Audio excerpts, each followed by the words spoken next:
तो आज का हमारा टॉपिक है एप्लीकेशंस ऑफ इक्विलिब्रियम कांस्टेंट। तो इसमें हम क्या पढ़ेंगे, जो इक्विलिब्रियम जो कांस्टेंट है उसकी कुछ एप्लीकेशंस, मतलब कोई भी इक्विलिब्रियम रिएक्शन हो रही है ना, तो उसमें इक्विलिब्रियम कांस्टेंट अगर हमें पता है तो हमें कुछ उस रिएक्शन की कुछ प्रॉपर्टी को जानने में हमारी मदद करता है। ठीक है, वही इसमें हम पढ़ेंगे। तो सबसे पहले हम जो इक्विलिब्रियम कांस्टेंट के बारे में जानते हैं, हम पहले वो देखते हैं। ठीक है, तो इक्विलिब्रियम कांस्टेंट की जो सबसे पहली बात आती है वो कहता है कि जो रिएक्टेंट होता है, ठीक है, और जो हमें प्रोडक्ट मिलता है,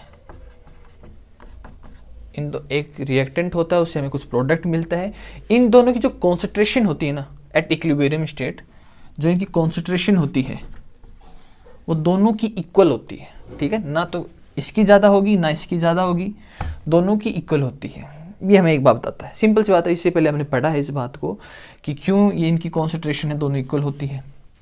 देखो, इक्विलिब्रियम कांस्टेंट का मीन्स होता है कि नो नेट चेंज।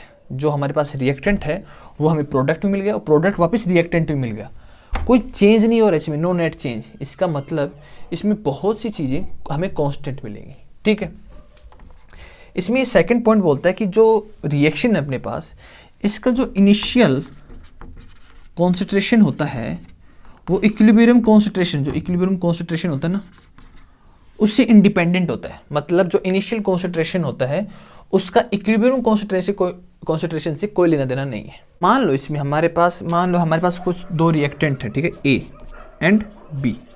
ठीक है, ये हमारे पास ये कोई 5 हमारे पास ये रिएक्टेंट है, ए के 5 हमारे पास रिएक्टेंट है, मतलब कह सकते हो आप 5 बॉल मान लो। ठीक है ना, एग्जाम्पल तो इसका थोड़ा सा अजीब सा है लेकिन मान लो, और बी भी मान लो हमारे पास कुछ है। ठीक है ना, इन दोनों को मिला के मैंने प्रोडक्ट बना दिया सी। ठीक है, इन दोनों को बना के मैंने एक प्रोडक्ट बना दिया सी। ठीक है, मान लो ये 2 बन गया है, जो भी है ये।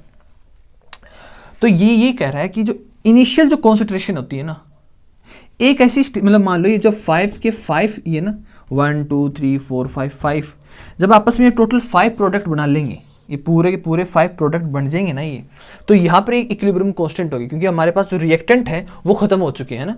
हमने यूज़ किया, ये हमारे पास जो रिएक्टेंट्स है वो खत्म हो चुके हैं।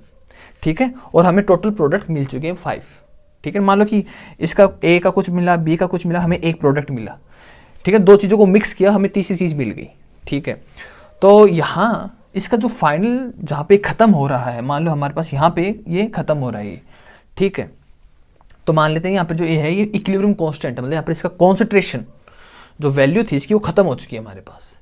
ठीक है, तो यहाँ ये इक्विलिब्रियम कांस्टेंट स्टेट को गेन कर लेता है। तो ये कह रहा है कि जो इनिशियल कॉन्सेंट्रेशन है, मतलब जो इनिशियल कॉन्सेंट्रेशन है वो इक्विलिब्रियम कॉन्सेंट्रेशन पर डिपेंड नहीं करती है। मतलब इक्विलिब्रियम कॉन्सेंट्रेशन का इनिशियल कॉन्सेंट्रेशन पे कोई लेना देना नहीं है। ठीक है, क्योंकि सिंपल सी बात है, क्योंकि अभी प्रोडक्ट जो रिएक्टेंट है वो आपस में रिएक्ट कर रहे हैं, तो अभी हमारे पास बचे हुए हैं, तो हमारे इनिशियल और इक्विलिब्रियम पे जो हमारे पास होगा टोटली डिफरेंट होगा ना। जैसे यहाँ पर हमें 5 मिलेंगे, यहाँ पर हमारे पास रिएक्टेंट खत्म हो गए हैं, प्रोडक्ट मिल गए हमें 5, और शुरू में हमारे पास 1 है, तो इनिशियल और फाइनल काफ़ी डिफरेंस है। तो इसमें थोड़ी इमेजिनेशन का यूज़ करना। ठीक है, कि हमारे पास 2 प्रोडक्ट हैं ए एंड बी, हमने दोनों को मिक्स किया, हमें सी कुछ प्रोडक्ट मिल गया।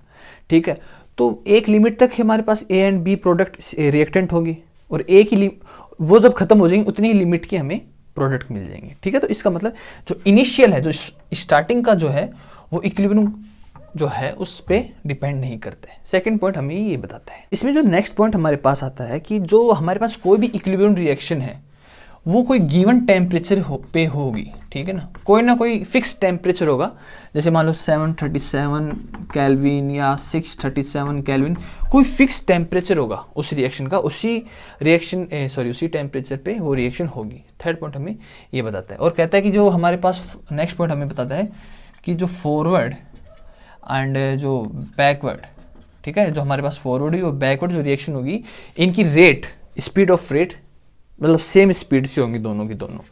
ठीक है, तो ये एक्चुअली हम पढ़ चुके हैं, थोड़ा सा रिकॉल कर रहे हैं हम कि इक्विलिब्रियम कांस्टेंट के बारे में हमें क्या क्या पता है, हमें उसकी प्रॉपर्टीज़ क्या है। ठीक है, ये हमें पहले पढ़ चुके हैं इसके अंदर। अब जो इक्विलिब्रियम जो कांस्टेंट है हमारे पास, वो हमारी हेल्प कैसे करता है किसी रिएक्शन के बारे में जानने में, उसकी कुछ प्रॉपर्टीज जानने में हमारे पास कैसे हेल्प करता है इक्विलिब्रियम कांस्टेंट, वो देखते हैं। ठीक है, इक्विलिब्रियम कांस्टेंट की जो फर्स्ट एप्लीकेशन है वो हमारे पास आती है कि एक्सटेंट ऑफ ए रिएक्शन, मतलब एक रिएक्शन कहाँ तक एक्सटेंड करेगी, मतलब कहाँ पहुँचने पर वो इक्विलिब्रियम स्टेट में आएगी। ठीक है, सिंपल सी बात है। देखो, एक इक्विलिब्रियम कांस्टेंट जो होता है वो ऐसी वैल्यू होती है जहाँ पर जो रिएक्टेंट्स है वो कंप्लीटली प्रोडक्ट में कन्वर्ट हो चुके हैं, और वहाँ से वहाँ उस पॉइंट से जो प्रोडक्ट है वो रिएक्टेंट में वापस कन्वर्ट होना चालू हो जाता है। ठीक है, मतलब आप ऐसे कह सकते हो कि मतलब एक यहाँ तक पॉइंट पहुँचा, इसकी जो मैक्सिमम लिमिट थी रिएक्टेंट की यहाँ तक थी, अब इस पॉइंट के आगे नहीं बढ़ेगा, इसकी एक लिमिट थी। ठीक है, यहाँ हमारे रिएक्टेंट खत्म हो चुके हैं, हमने A प्लस B मिलाया, जो हमारे पास रिएक्टेंट थे वो कंप्लीट हो चुके हैं इस पॉइंट पे। ये पॉइंट होगा, ये इक्विलिब्रियम कांस्टेंट होगा हमारे पास। ठीक है, अब इस पॉइंट से वापस ये बैकवर्ड रिएक्शन होना चालू हो जाएगी, वापस हमें रिएक्टेंट मिलना चालू हो जाएंगी। यहाँ से हमारे जो प्रोडक्ट यहाँ मैक्सिमम मिल गए, अब प्रोडक्ट वापस रिएक्टेंट में कन्वर्ट होगा। ठीक है, तो जो ये हमारे पास इक्विलिब्रियम कांस्टेंट जो फर्स्ट हेल्प करता है वो हमें बताता है कि जो ये रिएक्शन है, हमारी कोई भी रिएक्शन होगी वो कहाँ तक एक्सटेंड करेगी, मतलब यहाँ तक करेगी या इसके आगे करेगी या कहाँ तक हम ये एक्सटेंड करेगी, वो हमें ये बताने में हेल्प करता है। इसमें कुछ वैल्यू दे रखी है इन्होंने। ठीक है, कि अगर मान लो हमारे पास ये रिएक्शन है, ठीक है, और यहाँ हमारे पास एक 10⁻³ यहाँ 1 और यहाँ 10⁻3 और यहाँ हमारे पास बीच में है इक्विलिब्रियम स्टेट। ठीक है, ये हमें क्या बताता है कि अगर कोई रिएक्शन है उसकी जो वैल्यू है, अगर वो 10⁻³ से कम है, 10⁻³ से उसकी वैल्यू कम है, मोलर को जो हमारे पास कॉन्सेंट्रेशन है उससे हम कॉन्सेंट्रेशन जब निकालेंगे और हमें जब पता चले कि जो रिएक्टेंट है उसकी जो रिएक्शन है उसकी जो वैल्यू है 10⁻³ से कम है, इसका मतलब वो रिएक्शन हार्डली कंप्लीट हो रही है। ठीक है ना, रेयरली कंप्लीट होगी, वो प्रोसीड बहुत हार्डली हो रही है। और इस रेंज में जो आती है 10⁻³ से 10⁻3 पर, इस रेंज में जो भी रिएक्शन पहुंच जाती है वो इक्विलिब्रियम स्टेट के पास होती है। और इसके बाद जो होगी 10⁻3 से कोई ज़्यादा होगी तो इसका मतलब वो लार्ज रिएक्शन होगी ना, उसमें काफ़ी सारे प्रोडक्ट होंगे। जैसे हमने पीछे का एग्जांपल लिया था कि 1 1 1 A B मिला के हमने 5 मिलाए थे, तो इसका मतलब मान लो अगर हम इसको नॉर्मल माने तो एक्सट्रीमली लार्ज हो जाएगा, मतलब 50 हमारे पास A है और B है, हमारे पास रिएक्टेंट है, यहाँ पर मिक्स होकर प्रोडक्ट बना रहे हैं, तो हमारे पास मान लो 50 ही है। मैंने 5 का एग्जाम्पल लिया था, 50 तो मतलब एक्सट्रीमली लार्ज होता है। ठीक है, तो इसका तो हमें इक्विलिब्रियम कांस्टेंट एक्सटेंट बताता है कि कहाँ तक कोई रिएक्शन एक्सटेंड करेगी। ठीक है, तो ये इसका फर्स्ट पॉइंट है। इसमें जो सेकंड एप्लीकेशन आती है वो हमें ये बताएगी कि रिएक्शन फॉरवर्ड हो रही है या बैकवर्ड हो रही है एट मोमेंट, एनी मोमेंट पे हमें कोई वैल्यू दी होगी, और उसमें हमें ये बताना है कि इस पॉइंट पे रिएक्शन कहाँ को मूव कर रही है, फॉरवर्ड हो रही है या बैकवर्ड हो रही है। ठीक है, तो जैसे मान लो ये है हमारे पॉइंट, इस पॉइंट से लेके हमारे पास ये टोटल रिएक्शन है। ठीक है, और ये मान लो हमारे पास इक्विलिब्रियम कांस्टेंट है यहाँ पे। ठीक है, ये इस पोजीशन से क्या हो रहा है, देखो इस पोजीशन से वापस प्रोडक्ट बनना चालू हो रहे हैं। ये रिएक्टेंट यहाँ पर हमारे खत्म, रिएक्टेंट हमारे यहाँ खत्म, प्रोडक्ट हमें इस पॉइंट तक मैक्सिमम मिल गए, अब वापस जो प्रोडक्ट है वापस रिएक्टेंट में बनना चालू हो गए। ठीक है ना, इमेजिनेशन का यूज़ करना, हम दो चीज़ों को आपस में लेके मिक्स करते हैं तो एक लिमिट तक होगी हमारे पास उनकी वैल्यू, तो हमें जो प्रोडक्ट है वो एक लिमिट तक मिलेंगी। ठीक है, अब वो प्रोडक्ट वापस उस रिएक्टेंट में हम तोड़ रहे हैं। ठीक है ना, जैसे मान लो आप कुछ दो चीज़ों को आप जोड़ रहे हो। ठीक है, दो को जोड़ा हमें तीसरी कोई चीज़ मिल रही है, दो को जोड़ा हमें तीसरी कोई चीज़ मिल रही है। एक पॉइंट आएगा कि हमारे पास A और B खत्म हो जाएंगे और C हमारे पास मैक्सिमम हो जाएगा। अब हम क्या करेंगे, जो प्रोडक्ट है जो हमें दो चीज़ों को जोड़ के हमने बनाया उसको अलग अलग करके हम वापस और ये जो हमें शुरू में जो हमारे पास था वो मिल गया है। ठीक है, तो ये एक्चुअली इक्विलिब्रियम इक्वेशन होती है। तो अगर हमें डायरेक्शन जानना हो, अगर हमें पास एक रिएक्शन है और उसके अंदर हमें जानना हो कि कहाँ मतलब फॉरवर्ड हो रही है बैकवर्ड हो रही है, तो कैसे जाने, तो इसमें एक क्वोटेंट, रिएक्शन क्वोटेंट Q की वैल्यू हमें पता दी होती है इसमें। ठीक है, इसमें हमें Q की वैल्यू दी होती है, रिएक्शन क्वोटेंट होता है ये। अगर ये देखो यहाँ पर ये इक्विलिब्रियम कांस्टेंट स्टेट है। ठीक है, इक्विलिब्रियम कांस्टेंट स्टेट, अगर मान लो ये हमारे पास वैल्यू जो दे रखी है इन्होंने क्वेश्चन में हमें दे दी, इस पॉइंट पे हमें किसी यहाँ पे एक वैल्यू दे दी, मतलब इक्विलिब्रियम कांस्टेंट से पहले कोई वैल्यू हमें दे दी।